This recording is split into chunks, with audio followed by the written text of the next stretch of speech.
Why are there so many shows starring Muppets and dozens of movies too? They said they'd watch everyone and they mean it. It's something that they've got to do. So now they've pledged you a lifelong commitment. The Muppets, Matthew and Sam.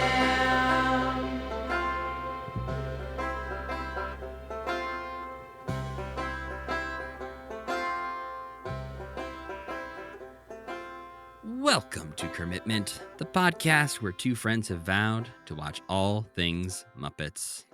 I'm Matthew Gatos. What's my line? It's your name. Oh, but I'm Sam Schultz. That's right. I always forget who you are in between recordings. As do I. I always need you to remind me, who's my podcast co-host? I have it written on a Post-it note on my computer. And it's like a nice daily affirmation of like, I'm Sam Schultz. Yeah. I'm Sam Schultz. Yeah. Depends on how you wake up Schultz? that day. Yeah, sometimes you look at it, you're like, I'm Sam Schultz. That's right. Still. Sometimes there's like an ellipses, like, I'm Sam Schultz. Yep. It really depends on the reading.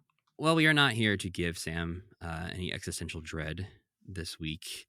It might be a bonus. We'll see if that happens. But that's not the goal. Usually by the end it does. I think the peekaboo video did give me something.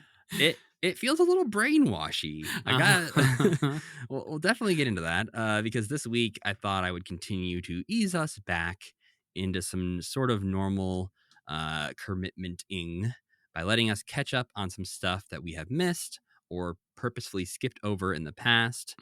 This includes a Sesame Street special hosted by Gene Shalit, a cursed VHS tape that I swore I would never make us watch, some MuppetVision 3D promotion, and a Gorg singing a song from Sweeney Todd. We'll get into this too, I'm sure, but I don't know why you were so adamant against watching the peekaboo thing, and why like there's just like there's like one thing you're like, we're gonna watch everything the Muppets ever did except fuck this peekaboo video. I think it just felt the most nothing of anything we've ever come across on this list. And I think we had a good momentum going with some, Muppet Babies and the other stuff we were watching in the late 80s. We got a rhythm going, that's right. And so to stop and give any time to a 30-minute VHS tape where maybe 5 words are uttered. Were you afraid that your wife was going to walk in and be like, Matt, are you a baby? Be like, I'm not a baby.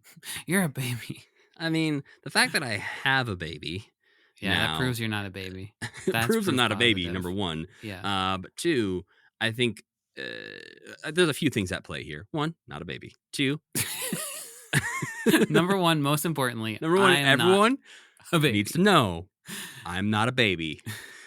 But 2, she knows this podcast. She knows that we have to watch weird shit constantly. Your wife, not your baby. Correct. Yes, the baby has not learned the cursed world she has been born into for yet. A second, I was like, Matt, are you playing the podcast for the baby?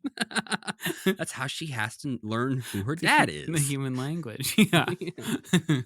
Why read stories to her when I could just play her my voice? You have so many hours. Yeah. She gets a jump scare every time I'm like, welcome. She's like, oh dear, Dad, tone it down. Too much. But yes, number 1, not a baby. Number 2, my wife knows this podcast, knows we have to watch weird shit all the time. Yeah. I imagine she walks into a room and sees me watching a weird bunny puppet talking to a baby. She's like, what is this? What's for commitment this week? And number 3, I watched it when she was out of the house today. Oh, perfect. So I was approaching correctness. Yes.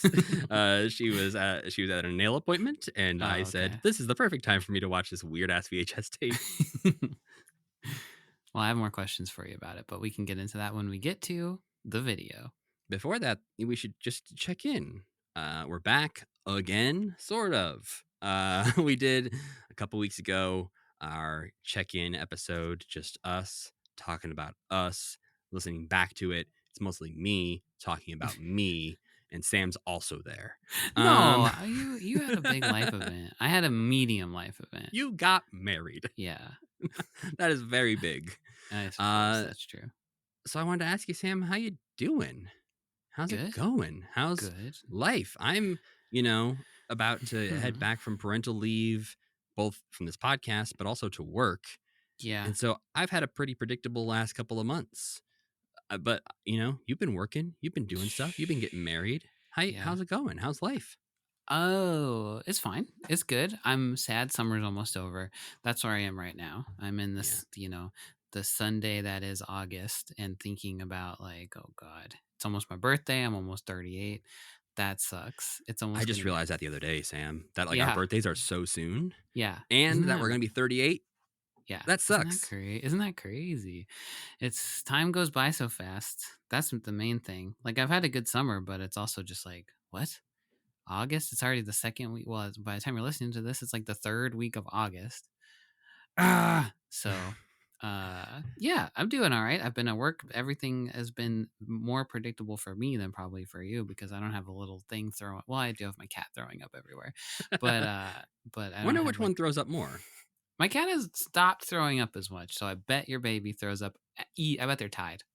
Yeah, well, she also doesn't throw up because that would be like a doctor problem, but she Yeah. dribbles like, she Yeah. spits up a little bit here Yeah. and there I mean, pretty every time, regularly. every now and So, then they just are like, whoop, I forgot how to do this. yeah. Wah. And they're always like, keep them upright for 20 minutes after feeding them. And then it's like, cool, I did that. And then 2 hours later, she's like, bleh. I'm like, where'd that come from? Ew, stinky for 2 hours. And okay, anyway, we can't talk about your baby all episode No, again. This is it's about going to me happen. for the rest of your life. Yeah, and what else is going on? I'm glad we're back doing this. I think that it's been nice not to have to edit it, the podcast. But when I started doing it the other day, I was kind of like, oh shit, yeah, I used to do this all the time. Kind of got back in the swing of it. It was like a nice little bit of predictability that I had, and I'm excited to like continue this big project that we're doing because I do feel like I've been a little bit like, well, what the hell am I supposed to do? Like on Sundays and Mondays when I'd be recording and editing. But my life has been pretty much the same, Matt. I think I don't know if my life's more boring than most people's lives or if I'm worse at like picking out like the interesting things that happen to me. Because whenever anybody asks me that, I'm like, well, I've worked at the same place for a decade. I've had this podcast for like however many years we've been doing that. How many years have we been doing this for? 4.5. Yeah. It was Yeah, so March 2021 that we started. Nothing's really happened to me since about 4 years ago when I started doing this About March podcast. 2021. Yeah, but And along the way, somewhere you got married, but other than that, that's not much pretty else. much it. I bought a house. I know. I think Yeah. I had the house when we started this. I think can't so, too. remember. So nothing really. I don't know, Matt. That's a bad question for me because I like to ask other people what's going on in their lives. I don't particularly. I'm not always interested in telling people. I went to the fair. I won second place in adult puppetry at the fair. That's so stupid. Do they know who I am? I just say we do need to talk about this. I forgot to bring this up, but we do have to touch base on this because Yeah. you entered yourself in the Montana, the Western Montana Fair. Western Montana Fair, yeah. Not the state fair, just Not the a big Western fair, Montana not a Fair. huge fair, yeah. No. Just the local fair. In the adult puppetry category. Yeah, puppetry and ventriloquism, but I entered as a puppet guy. Yeah. So I'm guessing this was footage of SciShow Kids. You submitted. I submitted some stuff of Sam the Bat and SciShow Kids. I edited a couple episodes down into a little best of reel. thing. A pretty lazy reel, but still because I wasn't gonna do. I signed up and then I was like, I'm not doing this. I don't care. I don't want to. And then the fair called me and they said, will you please turn in your thing? And I said, fine. So then I edited a reel of me doing it. And then I went to the fair and my video was on a little screen and I had a red ribbon, which means second place adult puppetry. Guess what? There were no other entries. So obviously my next question was who did you lose to? Who got Nobody. first place in the Nobody. adult puppetry category. All the other ribbons. So every video project, every like video based submission was playing on the same TV. So there were 4 ribbons on the TV, one of every color. So I'm not sure if there weren't enough entrants and they merged everybody together and I got second place of any video project that was submitted to the fair. But on the ribbon it says adult puppetry and I got second place. So I think they just were like, you're not, obviously there's got to be somebody better at puppets in Missoula that just didn't enter. That is Stung. insane. It stung. Yeah. But like, does it at all feel like you got first? No, it feels like nothing. It feels like nothing happened. What do you mean does it feel like I got first? Because if I got there was second. nobody else. No, because I'm chasing a ghost. You know, at the beginning of Speed Racer when Yes, continue. against the ghost of Rex Racer, Mhm. and he's like, and he just feels so empty inside. That's how it feels. There's a Rex Racer out there who's a better puppet guy than me. That the judges were like, obviously, Puppeteer X. there's no way we can Spoilers. give this game Puppeteer X. Yeah, it's my brother. Well, I'm glad we covered that, but I am left with more questions than answers. Me too. About your I was fair excited to see that puppetry. you got second place at the fair, even if it's second out of 1. It gives me something to strive for. But how? They're keeping me hungry. They got to give you some more rules because you've done literally all you could to win the blue ribbon. Yeah. Yeah. You competed in a sport against no one else and somehow lost. And they called me and basically made me do it. So yeah. I don't know. Like you walked into the tennis court and no one else showed up to the other side of the tennis court and they're like, good job, second place. Yeah, second You're place. Like, I don't understand, but Wimbledon. this seems fair. Please. Yeah, I guess so. I know I'm not the best tennis player, obviously, but yeah, maybe that's what it is. They were like, okay, this is a forfeit. Nobody else showed up. yeah. So you should technically win, but we all know you wouldn't have won. Exactly. I think was that's gotta hoping be it. when I saw you won second place, I was hoping that we were going to learn that there was some amazing, I was excited. Yeah. marionette person who was carving all their own like stuff in Missoula that we could be friends with or have on the podcast or Yeah. something. And so very disappointing to hear that there Maybe was I'll inspire nobody there. people. Maybe if they had given me grand champion, that might have lit a fire under people's ass to be like, Man, I'm coming for the throne. you could introduce yourself every time on this podcast as I'm Grand Champion Puppeteer, Yeah. Sam Schultz. I'm second place best. Which would immediately make it sound like I was first place if you followed up That's like, true. I'm at the Gatos, I'm second place And I'm puppeteer, Sam yeah. Schultz. Well, maybe they'll post the results or something somewhere and we can Yeah. find out someday what exactly happened here. But Yeah. Congrats, Sam, on your Thanks. puppetry ribbon. Hey, it turned out something happened to me after all, Matt. Thanks yeah. for asking. And the last thing I want to say before we get into talking about the media we watched this week is I did get my hands on some of the Jim Henson Monster cereals. Oh, I saw that. Where'd you get it? Walmart here in Missoula had them. I think to go there. I don't know if they're Walmart exclusives, but that's at least where I saw people talking about finding them. Yeah. And I know in October, on October 7th, I believe this year, they are going to offer a Walmart.com exclusive Frankenberry box that is like felt That's material. right. The flocked box. Yeah. It's just Frankenberry. Is that right? Yes. Okay. Who, out of the videos they put out so far is really stealing the show, I gotta say. He's good. The videos are He's great. good. The fact that the joke is that they're all scared of Boo Berry when he shows up is Well, that amazing. that's nice. That's nice for us monster heads because that's how it was back in the day, back in the '60s when these original commercials came out. For some reason, they couldn't. One of them's an undead corpse, and one of them is. Oh, I guess they're both undead corpses, and then for some reason they can't handle Boo Berry. No, I am loving the commercials they're putting out so far.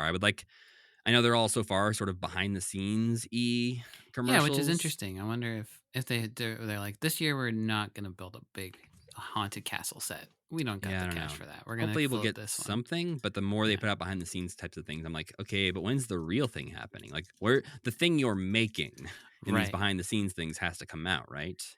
I do. I feel like sometimes with a Muppet project, like Holy Moly or something, it is like you watch the whole thing and you're like, it's gonna start any minute. Here we go. Okay, it's time now, and then it just never really does. I mean, you can even say that about things like the Muppet Show. You're not really watching the stage performance the whole time. That's or true. the Muppet movie, like they don't start to make the movie until the very end. So it's not uncommon, but I do hope we see something else. It makes I mean, like, these it makes less sense for these characters that have a very clear, like, they live in a haunted castle, they fight over whose cereal's the best. What are we doing here? But yeah, I got a bunch of cereal in my house because that's 3 full boxes of cereal I got to eat at some point. I make the same mistake every September-ish. I buy Yeah. that year's Monster cereal, and I maybe eat one bowl of each, and then in August of the next year, I throw it all away just in time to go buy You it hold again. on to it for a whole year, though? Well, yeah, I'm being optimistic. I still have full boxes of the Monster Mash cereal. You remember that? Yeah, That was all all of them in there. combined. Yeah. This year They're they in my said, garage. we're not going to build 6 puppets or 5 puppets, whatever. Yeah, so, where's Fruit Brute? Where's Yummy Mummy? Where's Carmella Carmella Creeper? Creeper. That's what I gotta know. I'm kind of surprised. Like, Yummy Mummy and Fruit Brute have been pushed to the side for quite a while. Yeah. But Carmella Creeper is fairly new, so I'm surprised they didn't include her in this puppet build. Yeah, and they've been pushing her just as hard as everybody else in the year since she's been around. But Yeah. But I guess now, like, you just maybe can't get her cereal this year? Oh, yeah, I guess not. Maybe Yeah. there's no... Yeah, there must not be. I don't know, but I will probably get suckered into ordering that flocked box because it's a very cool idea. I think I will too. I have a lot of those boxes, so yeah, I think so. But you know what? I made a wish into the universe that every commercial had a Muppet in it, and maybe this is what's happening. You know, like that's what I love. They got to be in commercials. I mean, I'm all in favor of this. We've been talking. I feel like we talked at our check-in episode, but we also talk all the time about new ideas for the Muppets, for puppets in general, for the Jim Henson Company, what they could be doing, what they should be doing, and we say we want them just more places all the time. Yeah. And so, yeah, the fact that they're going to be on Star Trek and the fact that they're going to be in cereal commercials, like, I think we've said this before, and the more I've lived with these boxes in my house, I am more in favor of it. They should keep these puppets as the mascots for these monster cereals going forward. I agree. If they're not going to do 2D Rocky Bullwinkle style cartoons, they should. You're right. But I also realized I had this moment, Sam, that I think what's happening every time, at least I start to pitch new ideas for the Muppets or puppets in general, I end up like reinventing Alf. Like, there's been multiple times that we're pitching ideas and I'm like, ooh, what if the Muppets were aliens who came to Earth and then they have to try and get into, normal human society? And I realized later on, I did just make an Alf. That's Alf. And then last time we checked in, what did we end up pitching? A puppet hosted late night talk show. Yes, and Alf had one of those too. Very briefly, I think 7 episodes in the early 2000s, but he did host a late night talk show. So I don't know if this means these ideas are bad or if maybe Alf just wasn't the one to lead the way. I don't know. Yeah, that's a good question. If Alf can't make it work, can anybody make it work? Well, that's the age-old question we'll be asking ourselves until the end of time. But for now, I must ask, Sam, what did we watch this week?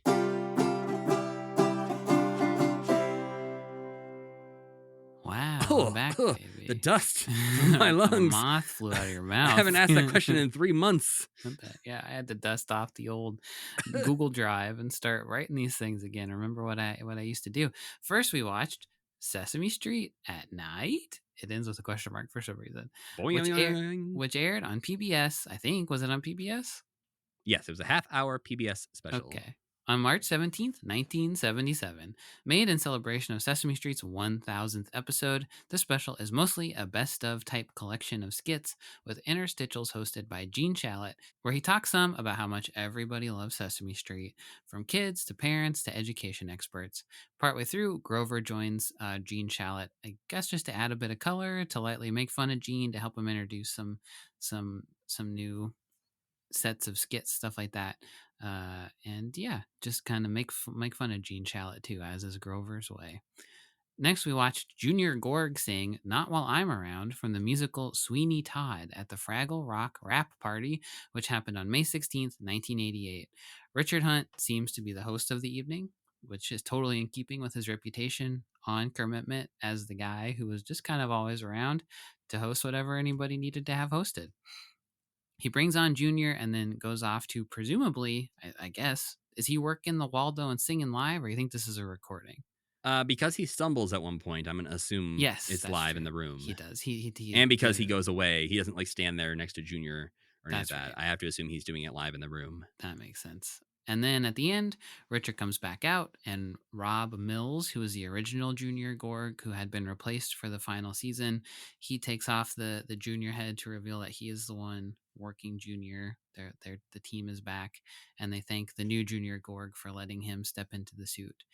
And then that's the end of the clip that we see. Then I guess I finally wore Matt down, or fatherhood has softened him, and we I watched just the.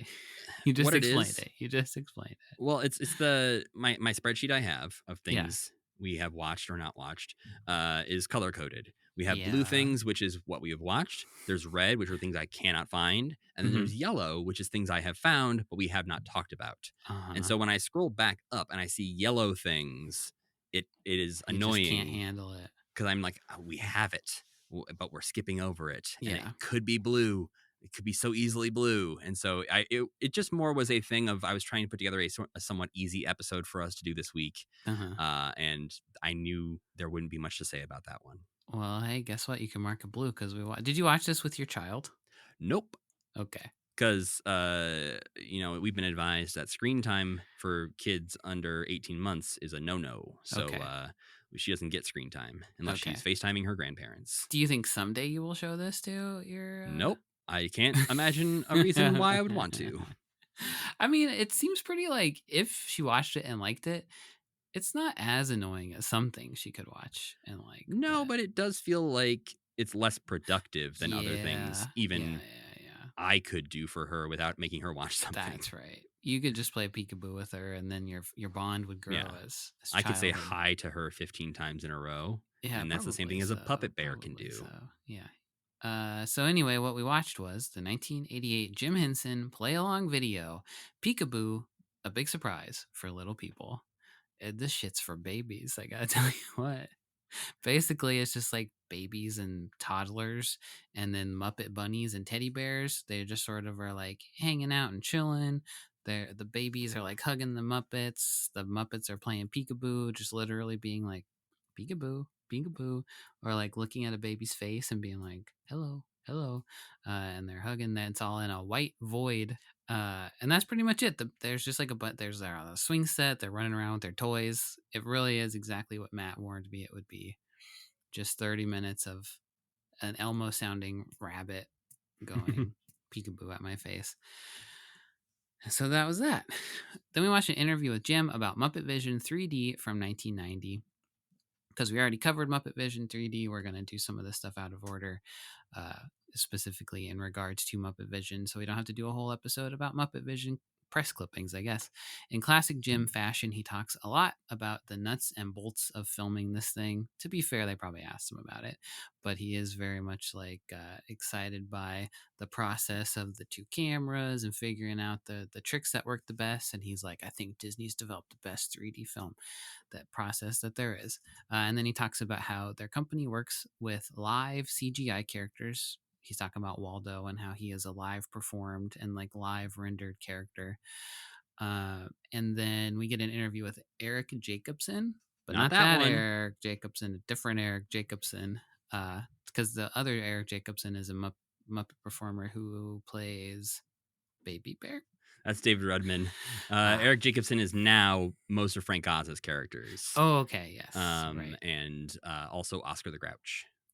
Yes, but it's not him. This Eric Jacobson was the executive designer of the show, I believe, of MuppetVision, and then eventually he would become the senior vice president of Imagineering, a title he does not hold anymore, but that he used to.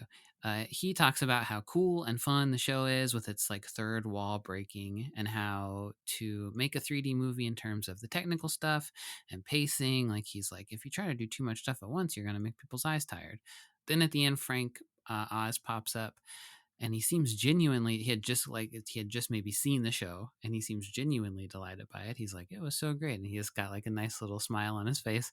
And then he seems almost equally delighted by how little that he had to do to make it. He's like, I just showed up, and one of my favorite things, I just showed up and performed, and then it was done.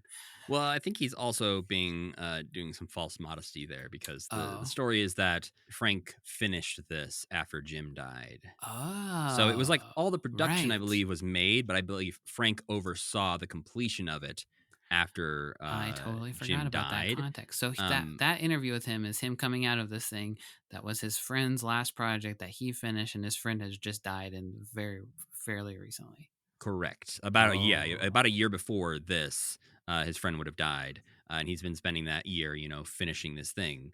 And so, yes, I think this is him trying to say, like, Jim This was did Jim's the work. thing. Yes. Yeah. Damn, what a nice man, I bet.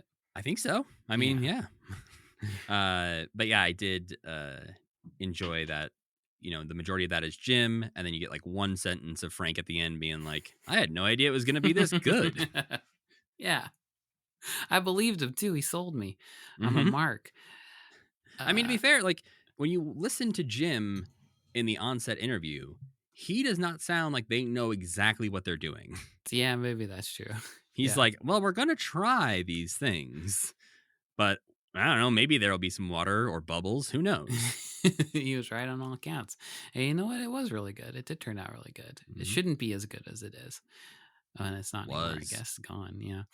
And then finally, we watched a couple videos of press material from MuppetVision from the same year, 1990, I think is what I said. The first is pretty standard. It's like a sizzle reel of the show with clips of that interview with Jim we just watched, and then a narrator talking about how great the show is with some like staged footage of people going like ha ha ha ha ha, and the audience cracking up at it. The second thing we watched was all B-roll, which is pretty cool, and it featured some neat kind of like static shots of opening day, like at the Muppet Courtyard, which I don't remember if that's what it was called at the time or not, but it just shows like an outside establishing shot of the building. It shows people walking in the line to watch the show. You can hear the cast member who's working it be like, welcome to the sneak preview, folks, handing out the 3D glasses. And then there's some really cool footage of the opening day parade, which has like walk around Muppet characters on some floats. Miss Piggy shows up late, seemingly, I think, chased by the police. You can hear like sirens as I think her... she has a police escort, because they're all dressed in pink. I thought the police were chasing her because she was driving so fast to get to... No, I believe she is being escorted to the parade by the police, because she is so important. Dressed in pink with smiley faces on mopeds. Okay, I get it. So yeah, she shows up late, and then it all ends with Kermit and Piggy pushing a plunger to set off fireworks to open MuppetVision 3D. Rest in peace, MuppetVision.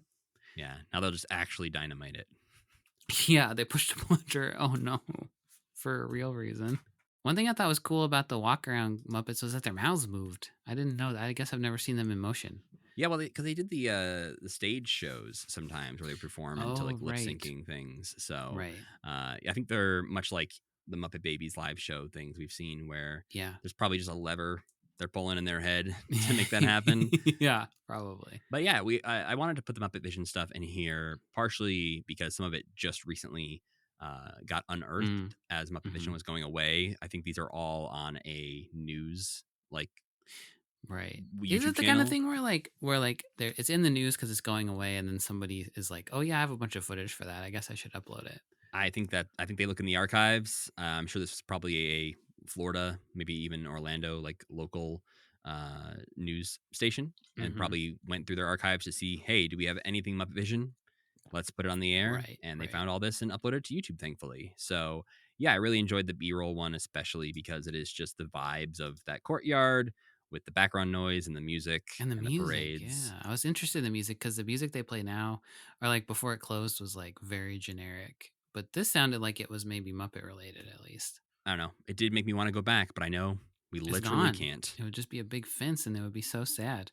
I like that you posted on our Discord, and you like circled or like pointed out the place where we stood and recorded our on location thing. It's like the only part untouched of all of it, which is kind of cool. Yeah, there's pictures that have been coming out lately, like aerial view pictures, I don't know, drone, helicopter, whatever, Yeah. over Walt Disney World, showing the destruction within the Muppets courtyard. Mostly the only thing being torn down is the Stage 1 studio Yeah, store. right. Everything else is being converted into different buildings for different purposes. But yeah, it is weird to look at those photos and be like, oh, yeah, just a few months ago, we were standing right there recording our podcast, staring at that building. And now it's a pile of rubble. Yeah. And I know intellectually they can't like box up and save everything, but you also Hmm. posted that shot of the big Bunsen globe on top of the studio store, like just on the ground, smashed up next to a crane. Yeah, I did zoom in on those pictures. It didn't look like there was a lot of stuff left inside or on the like. I think they Oh probably yeah. preserved everything that was inside. You know, the Sure. Muppet Babies nursery window and everything that was Yeah. inside. I have to imagine they took all that out probably months, years ago, maybe. Yeah. So I think most of the building, I assume the giant Kermits on the outside were saved, the awning, but they just decided the Bunsen dome wasn't worth saving. That's sad. Yeah, and it'll be sad once we start to see, you know, the facade come down from the marquee of Muppet Vision, or we see Pizza Rizzo being converted into something else. Yes. Then it will be the So, most timely and universal IP of all time, Monsters Inc. yeah, I know it will probably be fun and cool, and I'll go there in 5, 10 years or whatever and be like, yeah, this is nice, but it ain't Muppets. Yep. And it was barely even Muppets when it was Muppets, but It was, we'll yeah. take what we can get. And the reason I included the Muppet Vision stuff mostly in here, not just because it was recently unearthed, but because we've also, if you didn't hear it, we talked about Muppet Vision 3D in episode 177 when we went to Walt Disney World and recorded an episode from basically the exit area of Muppet Vision 3D just a few months ago. So most of our Muppet Vision 3D thoughts are in that episode. I'm sure we'll revisit it when we get to it in the timeline in 1991. But for now, I wanted to just get these watched and done. When they say that they're gonna close, the next time I'll go back is when they're gonna close the drive-in restaurant that we went to. I gotta be in that one more time too. I mean, it feels like they're tearing down and replacing half of that park right now. So I think it's at least safe for another few years because they have so many other projects going on that they have That's to leave true. something open. Yeah, that's right. But rewinding back to the first thing we watched this week from March 17th, 1977, Sesame Street at night. Oh, can you believe such a crazy thing? I mean, not if you're Gene Shalit, apparently, who introduces this concept as if it is a extremely strange thing. As if they don't have to set rigged up to like turn the lights on to night mode and Right, like a 'cause moon and stuff. I bet they We've filmed seen it this at night. at, noon. Yeah. It's not like they had to go there at midnight to film this. Yeah. And I believe we watched episodes of Sesame Street where there was a blackout, so it's been dark before Yeah. on Sesame Street. I did kind of think that it was going to be like the street scenes of an episode of Sesame Street. Not like dirty or You anything. thought there might be other people there? But I did think, yes, I did think he was going to be there at night, kind of talking to the characters like about something in character would happen, but instead just Gene Shalit walking along the lonely streets of Sesame Street all by himself, basically. Yeah, the title pops up. We hear a little boing sound effect when the question mark pops up, which is amazing because I think when we first went through 1977 on the show and we came across the fact that there was a special called Sesame Street at Night, we questioned how they would talk about that or how they would say it in the special. And it's kind of, it The said boing's like the it best way should to do it. amaze and astound you that you Yeah. are watching in prime time Sesame Street. Wow, kind of. But yeah, this is to celebrate the 1000th episode. Gene shows up. Maybe not Gene's best work. I'm gonna put that out there. Feels I like would- maybe Gene got the script the same day. Gene seems like a guy who reads the script like on the cab ride over, Or on the teleprompter as he's saying it. Yeah. Because I feel like there was maybe some jokes in here that weren't necessarily performed as jokes Mhm. or were sometimes performed like Gene was reading them for the first time and was like kind of Yeah. laughing at his own joke halfway through the sentence as he was like, that's pretty good. I don't know. That all read as classic Gene to me. I think we've seen him. We've seen him several times, including Yeah. times where I think we've been like, "What a dickhead." We don't. We to be fair, we haven't liked Gene much in the past. I So I can't guess when I remember. say Gene not at his Yeah, best, this is maybe the most extended Gene experience I've yeah. had. We're biased against Gene, but I thought he was. I thought he was all right in this one. I think I didn't pick up on the him read. He just. I know he's got such a like. He's always talks the same way, just like kind of loud. Hmm. That I'm just like I just tuned out that he was maybe blowing some jokes and somebody was standing off on the side being like, "Gene, come on, you're ruining my jokes. I worked so hard on these." Well, on the other side of that, there was some lines I felt like he said where he said it as if it was important or meaningful, Uh huh. and then you actually think about the words and you're like, that isn't much. Yeah. The one I'm thinking of is he's talking about Sesame Street being educational, and he says, in fact, one federal study suggests that the show probably has helped to improve children's reading ability.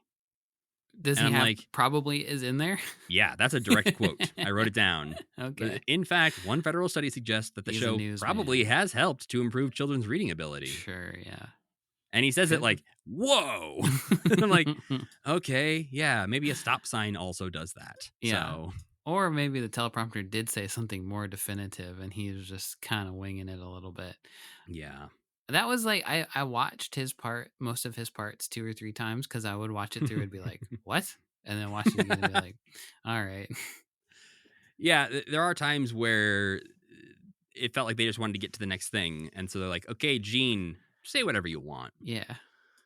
But what do you think of these clips that they picked as the point of this special is to show parents in prime time, hey, this is where your kids hang out all day. This is the show that they're learning from.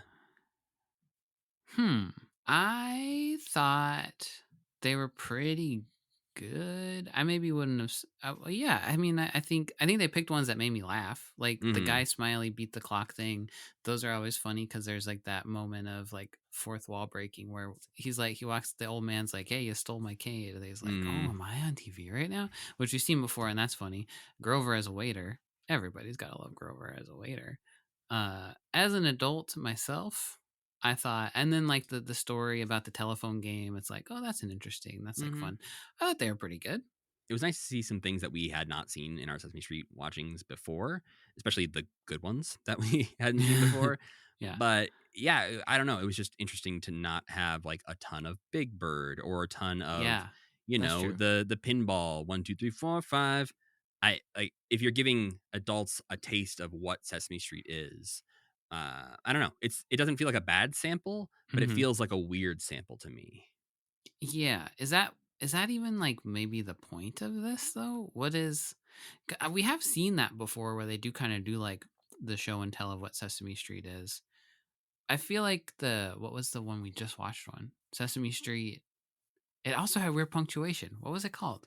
You're thinking of Sesame Street, special from Yeah. 1988 that we What? watched back in March. Do you think the same person titled both of these things? Yeah, Like someone John who just Stone. fucking loves punctuation. Yeah. Like John Stone flunked out of his like some kind of English class at high school and never quite learned how punctuation's supposed to work. Or it's like, hey, our titles don't have any punctuation. And they're like, yeah, most titles don't, though. It's fine. He's like, Yeah, almost I none don't of think it's them fine. do. Almost none of them. But like what I guess I don't even understand what this just feels like you said that with that quote, it's like they're not actually quoting anything real. They're not quoting any real. Well, I mean, maybe that's a real study, but they're not like saying like, "Look, parents, this is how helpful it is to your kids." And also, I'd have to assume everybody knows what Sesame Street is. So, what when you sit down is the goal of making this Gene Shalit special? Especially because we did just have the Sesame Street special, which is the pledge drive Yeah, version, where they're right. trying to get you to donate money to get Sesame Street still going. Yeah, But then also, we will very soon actually be watching Sesame Street 20 and Still Counting, right, which is right. it's an hour-long special marking the 20th anniversary. And I think that one is more of actual I don't know, celebration and Mm-hmm. impressive to probably adults as opposed Yeah. to this, which just feels like almost like a 60 minutes segment or something where Yes, it does. Like like, a really long 60 minutes. have you heard That's of what it this is. Sesame Street thing? Well, Yeah. your kids love it, but let me tell you what it's all about. Yeah. Kinda, not really though. But yeah, the first thing we watch is Beat the Time Cookie Monster, which is, fantastic. Mm-hmm. But again, it's from the early 70s, I think this clip is. So they didn't Mm-hmm. even pick like more recent Sesame Street to show off, like which is Yeah. again the selections they made. I'm just curious how It's they like a really chose. old Bert and Ernie too, right? Mm-hmm. Just I don't know. I just find it interesting to think of like being in that room and saying like, "Hey, we need 8 things to show with Gene." But of course, Beat the Time with Guy Smiley and Cookie Monster is good, is great. We've It's talked about good. this one Yeah. before, I'm pretty sure. It's 3 things that rhyme with rain. So he steals an old man's cane, a chain, and then runs a train through the wall of the TV studio. Yeah, and this is a different dynamic than Frank and Jim usually have because neither of those characters is a straight man, really. They're They're both both chaos. like, yeah, they're both chaos in different ways where Cookie Monster's like destroying the set and like stealing stuff from people, but Guy Smiley is also like, hey, we're on TV, you better you got to be cool. We're doing a TV show here. We're doing important stuff, and takes everything in stride. So they're not even at odds with each other. They're just like, this is how the world's supposed to work. There is a moment in the middle, though, of that sketch that I feel like is sort of a warm pressure meeting cold pressure clashing thing that Mm-hmm. they roll with it really well. But I feel like there's a moment where Cookie Monster is doing a sort of like, "What am I supposed to do, Guy?" And Guy Mm-hmm. is like, "Well, okay, I can't actually really be helpful. I am also chaos." So I think he's like, "I don't know, go get the thing that rhymes with thing." And they're just like, "Oh, okay." But it's like for a moment they try to have a little conversation and they realize we Oh yeah, can't. we're both crazy. We're both Yeah. crazy. We just have to continue to be crazy. So maybe run away from me. I don't know. Yeah. But then after that is a one of those classic Gene Shalit segues saying, "Those are some of the residents of Sesame Street. Let's meet some more." Here's some more of them. This was a good clip to pick to get everybody in, I guess. I do like this. We have not Yeah. seen a postcard from Amy, which is this segment, Mm-hmm. which is sort of a fun song where Grover has received a postcard from his friend Amy, who from Who's what I could Amy? tell, Yeah, that's not is a just a random character. friend they made up for this song. Okay. But it's a game of telephone where he tells one person what his friend Amy said in the postcard. And as this goes through the little street, everyone skews Amy's message, so much so that by the end, Big Bird believes that she is in the hospital with broken bones and they all need to go visit Amy in the hospital. When in reality, her postcard said, "Hey, doing great. It's a little cold here."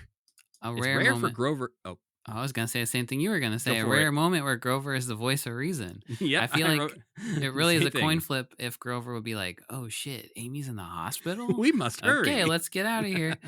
Yeah, that seems more like the Grover I would know. But Grover must have been like drinking decaf today or something because he's like, "Everybody, relax. Ooh. Let me tell you what's really going on." And I love it. It makes me so sad that Grover doesn't get to be on the street so much. Like it's weird to see Mm. them hanging out with Grover because that is not like that was only in the first few seasons, I think, and then pretty quickly he was too busy to do that. But I Yeah, like it so much better when all the characters get to like be on the street. yeah. That's why even having Grover as sort of the co-host of the special with Gene was surprising Mm-hmm. that they talked Frank into it because you could have Richard there, no problem. Yeah. But getting Frank on set for a Gene Shalit special, maybe this is just they liked each other, they liked hanging out, they've done a lot of bits together on the Today Show.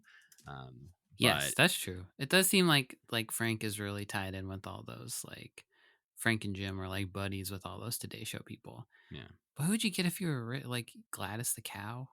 Is that who you'd have to get? Which would be fine, I guess. yeah. I mean, Gladys wouldn't necessarily be the best co-host, maybe.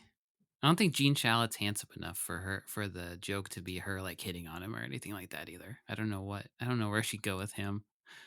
She could She get could make fun mean. of him She could though. get real mean, I think. She'd get real mean. Yeah. Like too real. Maybe that's what happened. They filmed this whole thing with Gladys Yeah. first, and they were like, "Gladys, we have to let you go. You Yeah. got too mean." And You're ruffling Gene Gene. cried. You made Gene cry. So we're gonna have to let you go. We're gonna bring Grover in instead. Sorry about this. His mustache is stupid, though. We agree with you. You're not in trouble because you were No, right, but you still have a job here. You're fine. We just can't have you on set when Gene is on set anymore. I did like that Gene had to be telling the audience that there were people on this street. This is Gordon and Susan's apartment. They're in Yeah. there. We're not going to show They're them, not but all dead. promise they're in I don't there. know why you'd ask if they're all dead. Well, even he brings up Bert and Ernie to Grover later on, and Grover's like, Yeah. oh, yes, they're right over there having a nice, quiet night in. But yeah, after Gene comes back from the postcard segment, he says, that Grover is such a card. And it's from Amy. Amy's a pretty popular name now. I wonder which Amy. Maybe Grover could tell me. That's when I watched a bunch of times, like, this is stream of consciousness poetry. This is beautiful. Yeah, I had to write these down verbatim because they sound like badly taken Grover's notes. quite a card. And it's from Amy. What? Like, it's like he decided halfway, like, through the sentence, after he said that Grover is such a card, he's like, wait a minute, that last thing was about a postcard. I can connect these dots. It's kind of just like anti-comedy. It's kind of genius. Yeah, really. See, no one will tell you this. Gene Shalit, played by Andy Kaufman. Oh, shit. That would be so not shocking at all. But we do not find out what Amy, because Grover just comes in and says, hey, Jeannie baby. Yes, give him a big slap on the back. Which Gene says he expected from Yeah. Grover. Grover is so fun when he's hanging out with like people he's met before, and they're all just like, this little trickster. I know this guy. Little asshole. Grover's one of the best at being like a Hollywood guy. Well, and when Gene says, hey, Grover, what do you do on Sesame Street? He acknowledges that he is the Kirk of Sesame Street. Yes, I thought the same thing too. He I just wrote that hangs out down. and has odd And jobs. does odd jobs, yeah. Which leads into a Waiter Grover sketch, the famous alphabet soup one that I think we've seen probably 5 times on this podcast. I've seen it a bunch, yeah. The soup is missing a J, and then an O, and then a Z. And by the end, the soup is cold. That's And the there's a joke. beautiful little like improv lesson at the end when Mhm. Jerry messes up and he's like, I'm sure we talked about this exact thing Yep. before, where he's like, I'm missing the Y, except he's supposed to be missing the Z. It's vital. Yeah, because to he the had just thing. said, he's like, W, X, Y. Oh, I'm missing a Y. No, I'm missing a Z. Yeah, and then but Grover's right there to pick up the pieces. Frank is like, well, you can't always be right. And they keep it going because like, I don't know. Is this only one? I guess it's only one take, and then maybe just like we're at the end. We can't. It do is this all impressive over though, again. because Yeah. you know, as we've both experienced, second place puppeteer over here. Mhm, that's right. Puppeteering is hard. Mm-hmm. Doing it for extended periods of time is very difficult. Doing it with a script is hard enough. So add in improv and trying to bounce off of a mistake your friend just made. Yeah. Sounds impossible to me. But obviously these people have been doing it for decades at this point. Yeah. They're just so like natural and good at it, and yeah, they've been doing it at decades, obviously, but it was impressive how Frank is always just there to like, I don't know, he takes on such a like mean character for the most part, or like he's the aggressor and stuff, but knowing that like he's always there to like catch you if you fall. That's Well, fun. unless I think you're on a talk show, then he's ready to Yes. tear you down. Which if you also, fall. in a way, is like, at least he's not just leaving you there hanging. Mhm. He's not like, you messed up, you idiot. Yeah. But unless he is. Yeah, it would be worse if he was like, well, I guess you messed up. Instead Right. of being brutal to you, if you're Jim, apparently. Which is something, and this is no, shade towards modern day Muppet performers, but it's Mhm. something that I think because they are not performing as often, Yeah. right, especially in these types of scenarios, they are not as skilled at. Yes. Well, and So the parts that bring a Muppet to life are, yeah, Miss Piggy like ad-libbing some like put down, or Kermit like acknowledging he made a mistake and like being frazzled about it, or like a lady hitting on Kermit and him being like, oh, I wasn't expecting that, but all right. Yeah, I think the interviews too often feel really scripted when the Yeah, Muppets are on things totally. these days, Mhm. which is why I think two of the highlights of the past few years were the Muppet Christmas Carol table talk thing they did with Brett Goldstein, where he was just talking Yeah. with like Gonzo, Robin, Piggy, and Kermit, because that felt Right. very natural and fun. Yeah. But then also just Gonzo on Prop Culture, that Disney Plus show, where they Mhm. ask him about his clothes from the Muppet movie, and they're like, do these bring back any memories? You love these clothes? And he's like, no, they're clothes. Yeah. Well, yeah, I Uh, guess he's got the benefit of having been around for that period where mm. they were ad-libbing all the time. Especially him, he was like one of their go-to do commercials and stuff guys. Well, speaking of ad-libbing, we come back from the alphabet soup, and Gene says, hey, Grover, do you notice what letters we're missing? J-O-Z, Jaws. Who made this connection?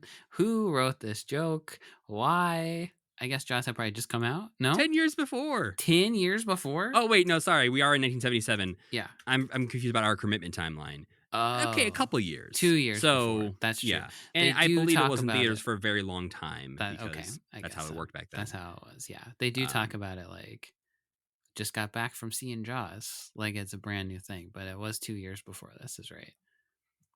And JOZ doesn't spell Jaws. Also, It does not spell Jaws, but we do learn that Grover has seen Jaws.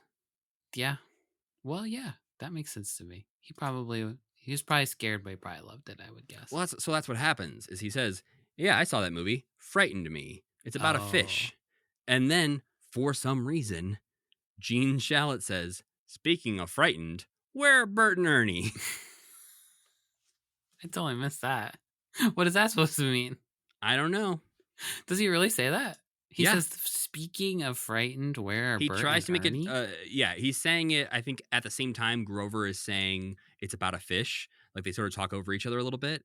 But Gene Shalit says, "Speaking of frightened, where are Bert and Ernie?" Oh, he does say that. Maybe he's scared of Bert and Ernie. Where are they? You have to tell me. I have to keep tabs on him at all times. Can't let them sneak up on me. What a strange man. I feel like that's the impression he always makes on us. Is just like, what are you talking about? But in that moment, Grover says, "Oh yeah, they're right over there. I can make them appear just like that."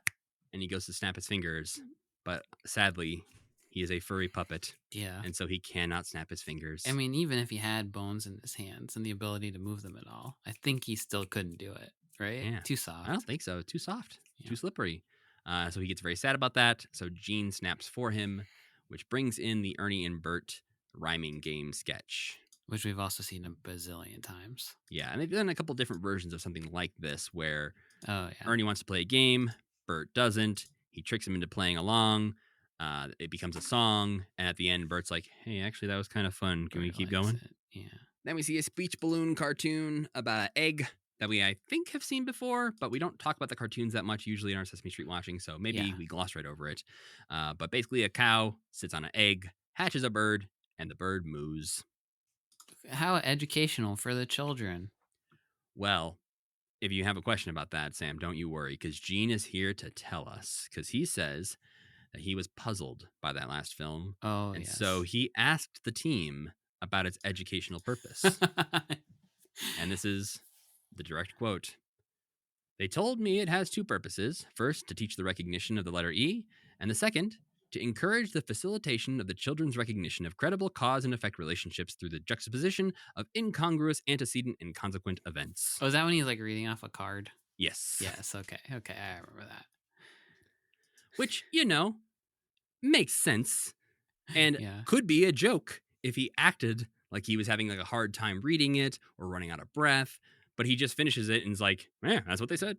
It is the way he pulls that card out. It is completely like, this is normal. He would like, there is no. You should have had a funny- scroll or something or just like, "Oh, this just keeps going." Yeah. But it felt like instead the tone I got was, these bastard writers are messing with me again, giving me all these big words to read. Maybe Gene really did like bust into Sesame Street offices like, what is this shit? Birds don't hatch out of cow eggs. What are you guys trying to pull here? And then I they need gave a him written this whole explanation. Yeah, we have to make a special about this. I'm doing an expose. Well, then Gene throws to a Sesame Street news flash that he says maybe distorts history a bit, but Christopher Columbus wouldn't mind. What I mean, I does guess, that mean? yeah, famously distorted history star. That's Christopher true. Columbus. Yeah. Yeah, I feel like he definitely wouldn't mind the way we distorted his history. No, he'd be like, "Whoa, what? Discovered what now? I have a statue?" You gloss over all the murder and stuff. Yeah, you guys don't mention that at all in the plaques. Weird. But in this, Jerry Nelson is playing Christopher Columbus. And yeah, he's preparing to leave on his 3 boats, as he tells Kermit. And overall, this is fine. Uh-huh. There's a Yeah. part of it that's lazy to me in a way that I was surprised by. Which part? Every time they show the people on the boats waving goodbye, it's the same people. Oh, those aren't the people on the boats waving goodbye. I was gonna say this is the funniest part to me. These are people on the dock who are saying "Bon voyage, Oh. bon voyage." Okay. I just think the concept of there being maybe there probably was a bunch of people there saying goodbye to him as he left, but the way that it's just so like "see you later." I thought Yeah, was they make it pretty like, funny. like the Titanic pulling away from dock, where Yeah, everyone yeah. showed up to watch them leave. Right. That makes more sense. I thought these were supposed to be the people on the boats because it's set up as the only characters we see are Kermit and Christopher Columbus, and they're waving and saying goodbye to people on the boats. They're Right. saying like, "Bye, have a good trip," and then we cut to people. to these people doing the same thing, and it does seem like yeah. I thought they were saying goodbye to Kermit and Christopher Columbus. Okay, that makes more sense. I do like that in that segment, you can tell that they just tossed a few puppets onto a few different performers because you can hear Frank switch voices like mid-sentence between a piggy-like voice and a Cookie Monster-like voice, and then back. Uh-huh. So you thought And it's supposed to be different sets of people. I'm assuming he has 2 puppets on his hands, and he's Right. being one at one One point and then is switches one. to the other. Yeah, that makes sense. But it's just like, "Bon voyage!" And you're like, "Oh, okay, hey, Frank." I liked the kind of like maybe just the hindsight of it, but I liked how they were kind of like downplaying it to be like something kind of stupid where Christopher Columbus is like, I hope they didn't forget the pizza. I guess because he's Italian. Is that why he said that? Wasn't he? Yeah, I don't know. Like, he didn't even have an Italian accent, which I think was the better choice. Yeah, me too. That this was just like a Jerry Nelson tough guy voice. But it felt like that pizza line was maybe, I don't know, an improv line or something. Right. Because Kermit didn't really do anything with it. He just kind of jumped into true. his next question. Yeah. Like a true newscaster Professional should. reporter. Yeah, that's right. We got facts to learn. But yeah, I thought it was funny the way that they were just like downplaying it so much. And then after that, Gene tells us it's important to watch the show with your kids whenever you can. And then, which doesn't lead into something that supports that in any way. Nope, we get to see Grover and Lena Horne hanging out as she sings "How Do You Do" to him because Grover's a bit sad and shy. And so she lets him sit on her lap, and she sings to him. He says, as you can see, watching it with your children can be a very pleasant experience. Is that? And then at the end, he's like, Lena Horne's fucking hot. Is that because he's like, because you get to see Lena Horne? Is that what he means? I mean, I felt like that was more about the Christopher Columbus of like, hey, look, it's funny and educational. Oh, I guess that makes sense. But this would have been this is such an easy segue too, because you can be like, there's big guest stars, like there's big celebrities that you know of on this show that you can like, everybody's coming out to Sesame Street and you can watch it with your kids because it's got these guys. That's so easy. You know what this thing needed, Sam?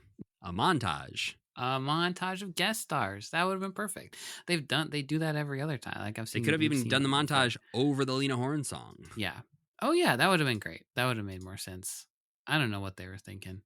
But then it just kind of ends. The special is over. We've hung out with Gene on an empty set, and only Frank Oz had to be paid. I like that Gene there's like a quote where he's like, somebody said that Sesame Street's a minor miracle. Did you know you're a minor miracle, Grover? And Grover's like, I am so proud. I thought that part was pretty cute. Then he starts making fun of Gene's mustache or something like that. Well, the next thing we watched was the Junior Gorg singing Not While I'm Around at the May 16th, 1986 Fraggle Rock Rap Party. Yes, as Sam said, it's pretty much Richard emceeing at least this part of the event and calling Junior Gorg out. The crowd is very happy to see him. I'm calling you out, Junior Gorg. And then they get in a fist fight. Pistols at dawn. It's just a very sweet, earnest performance, though, which is really amazing. Nice. For those that don't know, this is a song from Sweeney Todd that a young child sings to a lady when he finds out that she might be in danger. Yeah. I thought I thought it was really nice, and I miss Fraggle Rock more than anything else. I think that we watched, even though Mm, it had its highs and lows. I still think that was like that's like the best thing that they've ever done, in my opinion. mm. So every time, I don't know, getting to see little parts of it, but then getting to see this where there's a room full of people who are like, oh, we don't get to make Fraggle Rock anymore. That kind of sucks. What did they all laugh about when he was like, he's like, he sings a line and then are they just laughing because he's wiggling his hips funny? Is that what He they're gives like a laughing little at? thrust Mm-hmm. move or something. Like he does a weird dance move, and they're like, Haha. Okay. yeah, I couldn't really piece together what he was implying, or I think it was maybe just a Yeah. fun moment for Rob Mills. It reminded me of Uh, like the 50s and early 60s when people would just laugh at anything any Muppet ever did. Like any movement they would make. they just show him People on were like, screen. They're like, "Oh, my, this is amazing!"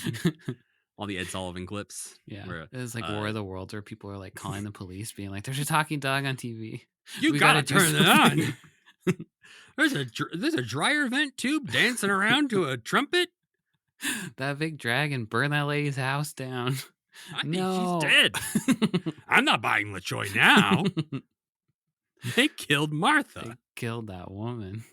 Well, at the end, it is very sweet. They pull off the head of Junior Gorg in front of everyone. Yeah. I mean, that is real. It is sweet. It comes back around. At first, The it is reason kinda they like, do it is sweet. Yeah. That sentence on its own, not sweet. right. They're doing it to celebrate Rob Mills, who was the original Junior Gorg performer, Yeah. inside of the suit. Why who- did he leave? Do you know anything about that? I don't. Okay. But he, at least in this clip, seems like a man who does not like the spotlight. Oh, yeah. He does say, like, I don't want to say anything. Yeah. Yeah, That's and the true. moment that head is off, he's like, "Oh God, don't look at me." His head looks so tiny in that. Yeah. He does. Yeah. He doesn't want to be there. Doesn't want to be looked at. But I I know understand that. It's way easier for me when I'm doing Sam the Bat. I could not perform those same lines with just my face. Oh, with dude, everybody looking at me. doing the web, the duck Yeah. voice is not a thing I can do if anyone's looking at me. Yeah. It's like, thank God I'm under a desk right now. But he does, he goes on and does a bunch more puppetry stuff. So it's not like he left Fraggle Rock to go not do puppetry. He's on Sesame Street. He worked in Labyrinth, Dinosaurs, TMNT. Like he does Henson stuff for quite a while. But yeah, that clip just surfaced recently, actually. And I think it seemed like the person who had uploaded this clip did it because this is mentioned in Funny Boy, the Richard Hunt biography by Jessica Max Stein. And so maybe somebody realized, they read that book and they're like, hey, I have access to that clip. I should upload it. Because it mentions in the book that he performed this at the rap party. Okay. Because it is a weird thing Yeah. to think of Junior Gorg performing a song from Sweeney Todd. Yeah. And it's a weird thing to think that there's like footage of this random party sitting around. I mean, yeah, just how lucky it is that how much stuff must exist that there is footage of that we're never going to get to see. But there are some other clips from this rap party on the Jim Henson YouTube channel, but they don't have this part in it. And it cuts from Richard to Jim giving a little speech. Instead of we saw getting that. to see, yeah, I remember that. Yeah, okay. So we've seen part of that before, but it's not anything. Yeah, maybe the Sweeney Todd rights, they didn't want to get copyright strike on their YouTube channel. Right. But yeah, then we watched Peekaboo, A Big Surprise for Little People, a VHS tape from the Play Along video series, which was a series of 6 VHS tapes, including Hey, You're as Funny as Fozzie Bear, Neat Stuff to Know and to Do, Sing Along, Dance Along, Do Along, Wow, You're a Cartoonist, and Mother Goose Stories. Which we're also going to watch eventually, right? Right. So all of the rest of those we have watched and discussed in previous episodes. Mother Goose Stories is the first 3 episodes of that series. So we're waiting until we get to that series in our timeline to discuss it. So we will come back to that one eventually. And most of these VHSs are, all of the rest of them are not for babies. They're for kids, clearly. But this one is definitely a standout. Like, they all do interesting things with format for the most part. But this one's, I guess, experimental, you could say. We've liked them to varying degrees, I would say. Yeah. When we've watched them, there was a couple that were kind of fun, some that were really disappointing. And yeah, I'd say the age range varied of who would care about this. Is this for babies? Is this for actual babies like this one? or could a 12-year-old watch this and have some fun? I guess like one thing that's striking me as weird is like a kid ran by in like a Oshkosh Bagosh overalls that I'm watching. I'm watching it right now, and I was like, "Damn, I used to wear those." And then I was like, "Damn, I was like the same age as these kids. I could have been in this video." Yeah, we were. By the time this came out, this was probably filmed in late 87 or early 88. Yeah. So We're we could have been some of watching- these babies. We're watching fellow 38-year-olds running around right now. Mm-hmm. Huh. Interesting. But like a retrospective on these VHSs, I think the one that was in my memory, the one that was the funnest was the one where it was like all those random facts, it was like, or like the different little like crafts you could do. The very first one we ever watched. And then at the end, they're like, you should rewind this and watch it again. I liked that one. And the Fuzzy Bear one was interesting in this way too, where it was like hanging a hat on it being VHS and like making it feel like there were like little people in your tape player that were like putting a show on for you. And then the other ones that weren't as good were all the rest of them. I don't know. I feel like that was such a fun premise that they kind of abandoned. And I'm just curious about maybe even like the conception of these videos to begin with. And what the through line is. So like those two PJ and Kylie or whatever, like such a through line to some degree for all of them, but also very inconsistently like who are they? It's like a weird project. Yeah, it's not a cohesive unit of 6 things that all feel like they are connected. They're part of the same series. A couple of them feel more connected than others, and then things like this just stand out as random things they decided to throw in. I wonder if it's almost like a pilot project where they were like, if one of these takes off, we'll make more peekaboos or something, I mean, I'm guessing it's like that, but I think it's also probably trying to capitalize on the home video market. Yeah, and giving people who weren't the main cast members or the main writers some work as a sort of way probably to prove themselves, to pilot themselves, to be, hey, could you produce 6 VHS tapes out of the studio to make us some money? If so, I'm gonna remember that and probably get you to help on other things. With, for the most part, no sets, no actors outside of like some kids or something like that you find just find some kids. Like, hey, everyone bring in your kids tomorrow, put them on the couch. We're gonna make a VHS tape and make millions. Exactly. Your kids will see none of that money. I'm sorry. And with the Peekaboo one, it's like, anybody have any like fun home videos of your baby getting a bath? Like, yeah, okay, we can in fill a up 10 weird minutes with that. device. In a weird device. What was the device? For they show a kid getting a bath in the sink, which I know I think had done to me when I was a kid. Yeah. But in this, for safety reasons, I guess, there's like a little plastic ring that they stick the kid inside of so the kid won't fall over. Won't flop, yeah. I remember my brother getting baths in the sink, and my mom would let me sprinkle, I've probably said this before, let me sprinkle different like seasonings on him and pretend like we were going to cook him. How old? I mean, he must have been baby. He was a baby, and I was, so he doesn't remember. I was like 3.5 or something like that. He was not traumatized by this, hopefully. No, but we remember. It's just so funny to see. Like paprika on him. We don't really do sink baths anymore with babies. Yeah. But the care and how thoughtful we are when we're putting our bath together for our kid, and like measuring the temperature of the water to make sure it's all good for her, and the lighting, and it's really like she's having a spa day. And I'm looking at like they're shoving this kid into a plastic ring in a sink. I'm like, that kid's probably fine. And just running water. Yeah, that kid's out there. I mean, assumedly, if all went according to plan, that kid's out there today. Maybe he's doing a podcast. I'm the sink kid. They used to bathe babies in puddles in caveman times, Matt. So you think they bathed them? Too. They probably dipped them in. They dipped their poopy butts in sometimes, and they were like, time for your annual dipping. Yeah. It says on Muppet Wiki that this is designed for children under 3 years old, offering bright images, puppets, music, and surprising sounds to stimulate young viewers. Yep. It opens with a silhouette of a woman singing to her baby, a song so creepy about "You Are My Beautiful Baby," and it's hilarious how about 5 seconds in, the lip syncing breaks and they just kind of keep going, and then she's moving her mouth, but not to the words. Yep. I wasn't even sure if she was supposed to be lip syncing to the song, but she The first like was. sentence, I think she nails, Yeah. and I don't I- know if they like. I don't. It's a wild choice to keep going on a clip where she clearly is not actually lip syncing anymore. I find it creepy when the silhouetted scene is interrupted by the silhouettes of two Muppet characters, like just wandering in out of nowhere in this like Mhm. private moment, and she's like, "Hello, Muppet animals. Here's my baby." Yeah, the labyrinth goblin-y kind of. They're gonna kidnap that baby yeah. kind of Some thing. some kind of like dark ritual of some sort. I think. Well, then, yeah, this just becomes some random scenes of footage of babies crawling around. The bunny is here to sort of gesture in front The of a bunny green that sounds like screen. Elmo. Yeah. We see a bear puppet who is playing peekaboo with a couple of babies and just says hi 80 times, I'm I going to don't like the guess. bear puppet. I'm okay with the bunny. Something about the bear I don't like.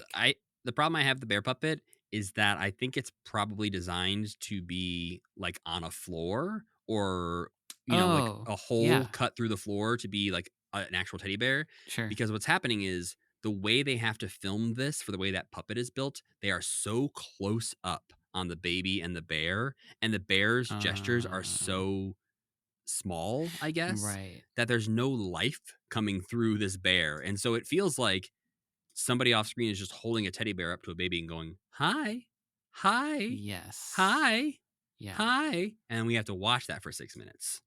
And then it maybe just looks too much like a real teddy bear. I don't know. There's something unsettling about it. The bunny's cute. But yeah, then we see a couple of times. The wildest thing about this to me is that they do something, and then later on in the tape, they just do the same thing again with different kids. But we see kids on some swings, with the footage Swinging laid through over some footage heaven of or a blue something like sky. that. Yeah. We see a kid moving some tortoises around, a thing that maybe he's too young to be trusted with, but he does just keep moving them from place to place for some reason. He'll certainly put his hands in his mouth after handling the tortoises. And then, yeah, the rest of this is pretty much random kids running around, playing some dress up.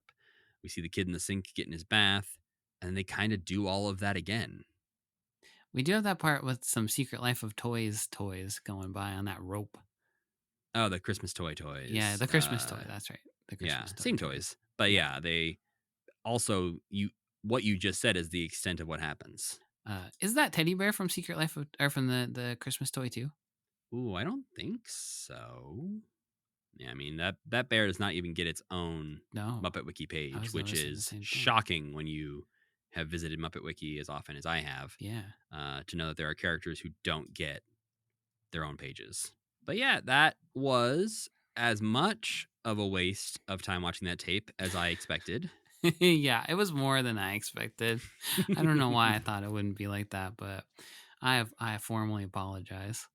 And yeah, we circled back around to the last things we watched this week were those MuppetVision 3D press materials, which, yeah, it's a mixture of some things recorded in 1990, because obviously Jim is in them, so it was probably early 1990 when they were finishing up MuppetVision, and 1991 during a special preview of MuppetVision 3D. I thought that was really cool to see. I would love to see more, I don't know, old press release of Disney stuff. Like, I don't know, that parade was such a cool once in a...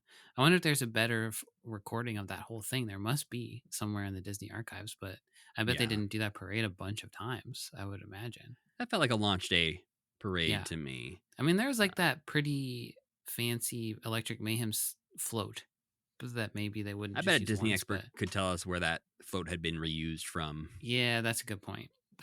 They painted it yellow and used it for something else. That makes sense. But yeah, it stood out to me, there's no Lips walk around. We do have the whole Electric Mayhem, except for Lips still being disrespected. Well, he hadn't really earned respect yet, I feel like, at that point. Bean Bunny has a walk around character worth noting in the parade. I'm so excited to see so interested to see what the Jim Henson Hour does with Bean Bunny, that they were like, this is our new big star. It's got to be. Well, especially the energy they treat him with in MuppetVision 3D. Yeah. That they're annoyed by him for being too cute. Yeah. And obviously that's not the Bean Bunny we've seen so far. Right. And but that is how he is in other stuff too. Like yeah, there's other shows where he is and movies where he is getting abused for being too cute, but not. I mean, his brothers and sisters don't like him, but because he's annoying and incompetent, not because he's Yeah. too cute. But what stood out to me from those clips and interviews were Jim saying that they wanted to figure out how to pull every 3D gimmick and put it into one film. Yeah. Mentioning that he wanted to do a Muppet movie in 3D. He considered that a few years ago, but decided that he actually didn't want to watch a whole movie in 3D and that it was better in short bursts. Yeah. More sense than I mean, it's crazy that the 3D phenomenon happens every few years. It's like, Yeah. guys, come on. Yeah, when I see a movie now advertised as see it in IMAX 3D, I'm like, we're still doing that, huh? I can't. I couldn't. Still trying to make don't 3D want happen? to. Yeah. And James Avatar, I'll Cameron's like, accept. yes. I'll accept Avatar in 3D. That movie's allowed. My favorite Jim line in that segment is, when things poke out at the audience, that's fun. He's not wrong. Sometimes I mean, he was so right about the I don't want to watch a whole movie in 3D Yeah. thing that I was like, obviously, who would? That's insane. Man, he would have been thrilled by Hank's 2D glasses invention. Yeah. Like, wait a minute, I don't have to watch the whole movie in 3D? Yeah. Amazing. Thank you, Hank Green. And mostly it's just Jim being Jim, getting nerdy and excited about the 3D camera tech, which is always fun to hear him nerd out. It was pretty cool. Yeah. I was interested in hearing about how like they could move the cameras near and far I didn't from know each that's how it other to worked. change the depth of field. And then I was like, damn, I wish I could see like them filming it and see like what that was and then go watch the thing again and be like, this is when they're far apart. This is when they're close together. But it doesn't sound like that's how it worked for until recently anyway. It sounded like they had made that up kind of for. Yeah, I think he says like we're the first ones to use this or try it or whatever. So I'm curious, because I feel like when I've seen 3D things, it's just two locked down cameras next to each other. So there must have been some sort of slider that worked. But yeah, now there's so much we don't know about. Like I would bet that part of why it's so successful is because there's times where they would move the camera to wherever it had to be so that it wasn't actually 3D. So you weren't really like, the characters weren't always poking out of the screen. Right. Yeah, Fozzie's not just walking by and it looks like he's right in front of you. Right. But it was interesting to hear. It's like the rare project where he like names all the things he wants to do, and you're like, this turned out. I'm so sure this turned out exactly like you thought. Maybe that's why Frank is so surprised. He's like, this never happens. Jim's stuff always turns out crazy, but this was relatively easy to make, and it looks right. What was it? Was it Dark Crystal or Labyrinth? Where there's like the behind the scenes clip in the Idea Man documentary where Jim's like, this is going to be the best movie anyone's ever seen. And then we're just like, okay. I think it might be Dark Crystal. But I think it must be because we liked Labyrinth. Yeah. Labyrinth is very like a normal movie, but Dark Crystal, and then there's like the shots of like Jim and in the Dark Crystal documentary of like Jim and a clearly pissed off Frank, like walking around the set, and Frank's like, I'm in hell. Why am I doing that? But yeah, all of Jim's stuff turned out crazy except this, and he didn't even get to see the finished product to be like, oh, finally, I did something that turned out right. Put that on my headstone. Yeah. The last thing from that I'll highlight that I liked is when they're asking some kids and some other people who had just seen MuppetVision 3D, what was your favorite part? What did you enjoy about it? And the one guy just very calmly says, I think the part where they destroyed the whole theater for our viewing enjoyment. I thought it was really interesting that two people, him included and the first girl that they talked to, called out that it was cool that the room gets destroyed at the end. Because that is really cool. Yeah. With like the steam shooting out. I love that part. But I think it's interesting that both of them were like, that was awesome. Yeah, I'm wondering where, in the history of Disney shows, that is... is that remarkable to be the first that had that kind of thing? I think they call out that it has more interactive elements than a Cap and EO. Yes, but right. I don't know if that was new, or maybe this was the first time a lot of those people were seeing the theater get blown up or things coming at them. Probably. So. Captain EO is fun too, though. Have you ever been on Captain EO? Like the full version I never of caught it? never in caught the that full one. version of it, the seats would make you dance, which was kind of cool. I did catch the Honey We Shrunk the Audience, which was very fun. Oh, I was always too scared to go on that because I saw mice the like is scary. Yeah, and there's like a snake or something, and I was like, I can't. Yeah, I can't. When they blow air across your ankles, and they're like, "Oh, the mice are loose in the theater." Yeah, but I did freak out as a 10-year-old. So yeah, Well, that is all we watched this week. A nice little easy batch to get back into the rhythm of our Kermitment journey. I'm glad it was you let us just dip our toes in. I couldn't have gone full Muppet Babies. That would have been bad for my psyche. I mean, it's a little bit, honestly, if we're going to, pull back the curtain, it's a little bit of a scramble. Midweek, I was like, what the hell are we doing this weekend? We got to record an episode. Yeah. And then I had an emergency come up. I had to cancel morning of. So, yeah. So this was a bit of, what do we got? We got something we can't, you know what? Just like the Muppets do, Matt. That's what they do every week. They put it all together. And hopefully at the end, someone listening at home will say, huh, I had no idea it was going to be that good. That would be the nicest thing anybody could ever say. Yeah.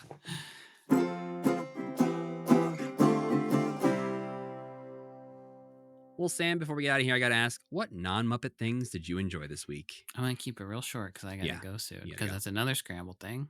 I got a hard out because I got to go see Weird Al, which I think I'm going to enjoy. But you should. I'm very jealous of you. Speaking of Weird Al, I saw 2 movies accidentally, kind of, with Weird Al in them. One not accidentally. I saw Naked Gun, the new Naked Gun. It was so funny. You got to see this movie. I told somebody that it was like I could see myself as an old dad falling asleep on the sofa with this movie on.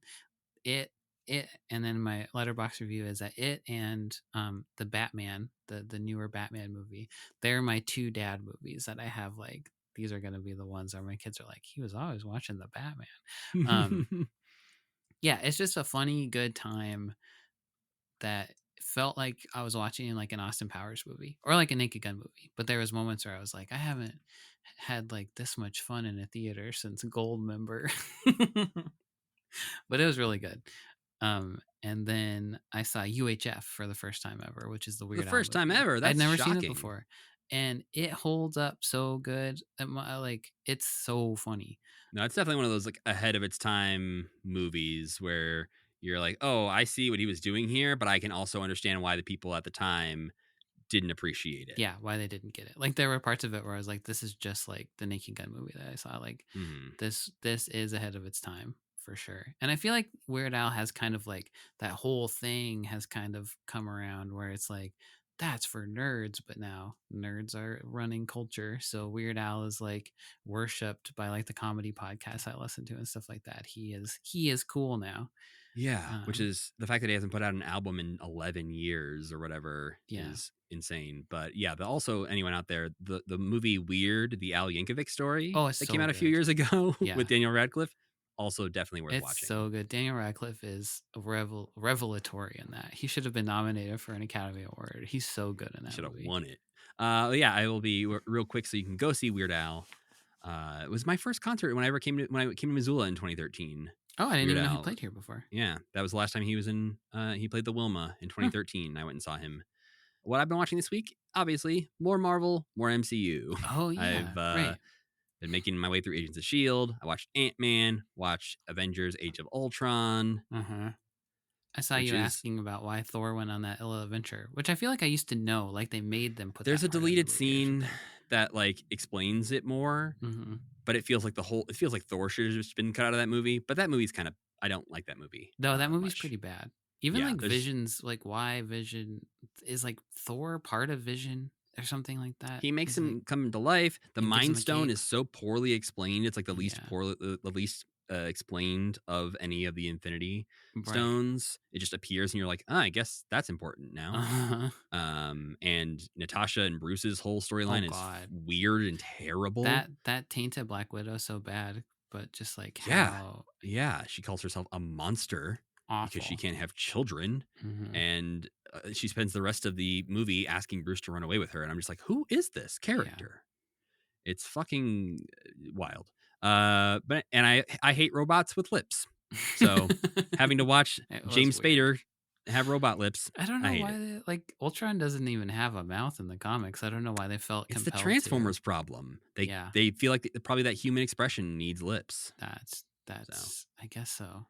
Yeah. But yeah, I'm about to start the Netflix Daredevil next. So I've never seen that before. So that'll be fun. Well, what are we watching next time, Sam? I don't know. I don't know either. I'm working on it, okay? I thought I had maybe told you some big promise of something I was going to do. Nope. You haven't. I just don't know. So keep an eye on our social accounts to find out. Okay. We will announce what's coming soon. It might be an interview with somebody. It might be another regular episode. It might be a regular D&D episode with a guest. Could be another D&D episode too. Could be another D&D episode if Sam can wrangle all those folks back together. Well, we need to thank our friend and star of the D&D episode, Tuna, for making the music for this podcast, and Cassie Wilson for singing our theme song. Don't forget to go to Kermitment.com for all Kermitment needs. And while you're listening to this podcast, it doesn't hurt. In fact, it helps to rate and review it on your platform of choice, especially the iTunes reviews. We like reading those. So if you want to leave one of those, we might read it on a future episode. If you want to get in touch with us, you can email us at mail@kermitment.com or follow us on the social media places at KermitmentPod or at kermitment.com on Blue Sky. And you can always follow me at Matthew Gatos. And I'm Sam Schultz. And as always, keep believing. Keep pretending.